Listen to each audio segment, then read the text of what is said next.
నమస్తే అన్న, అందరికీ నమస్కారం. కువైట్లో ఉన్న భారతీయులందరికీ మరొకసారి నూతన సంవత్సర శుభాకాంక్షలు. అలాగే ఈరోజు శుక్రవారం కావడంతో చాలామంది మాలియాకు అయితే వెళుతూ ఉంటారు.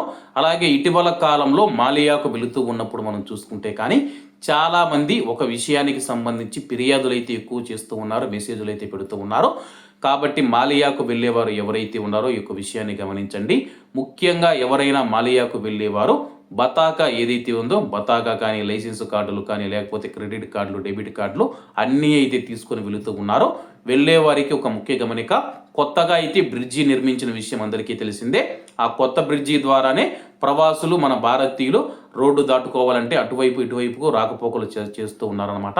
అక్కడ జనాలు ఎక్కువగా ఉన్నప్పుడు మనం చూసుకుంటే కానీ కొంతమంది దొంగలు అక్కడ వేచి ఉండి ప్రవాసుల యొక్క పర్సులు అయితే కొట్టేస్తూ ఉన్నారనమాట. వ్యాలెట్లు ఏవైతే ఉన్నాయో అవి కొట్టేస్తూ ఉన్నారనమాట.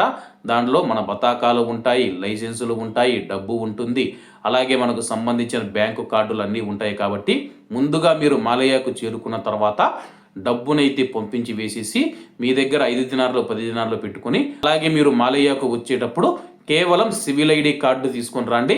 ఒకవేళ సివిల్ ఐడి కూడా తీసుకొని రాకపోతే మొబైల్ ఐడి డౌన్లోడ్ చేసుకొని మొబైల్ ఐడి ద్వారా ఎవరైనా పోలీసులు కనపడినప్పుడు మీరు కువైట్ మొబైల్ ఐడి ద్వారా మీ యొక్క గుర్తింపునైతే ధృవీకరణ చేసుకోవచ్చు అన్నమాట.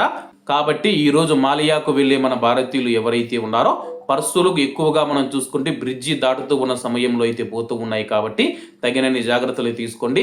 ఎందుకంటే కానీ లైసెన్సులు కానీ లేకపోతే విలువైన డాక్యుమెంట్లు కానీ డబ్బు కానీ ఉంటుంది. కాబట్టి అందరూ ఈ యొక్క విషయంలో జాగ్రత్తగా వహించండి.